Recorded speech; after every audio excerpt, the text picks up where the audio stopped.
Here's one of our bifold track units. This is showing the bottom pivot point. We gapped the unit to accommodate your carpet height.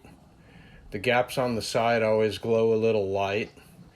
Also shows the top pivot point, which is mounted into the track. That's where your panels pivot off of, whether it's 2 panels or 1 or 4. This is a 4-panel unit, 2 to the left, 2 to the right. Showing the other side underneath what we have with the crowned casing that we use on the top that we paint after the fact. Here's me operating a 4-panel, we call that 4 to the left bifold track. It is a little bit cumbersome for people with small hands because I'm grabbing all 4 panels at the same time to open them. You have to close the panels before you actually fold them closed. The louvers have to close.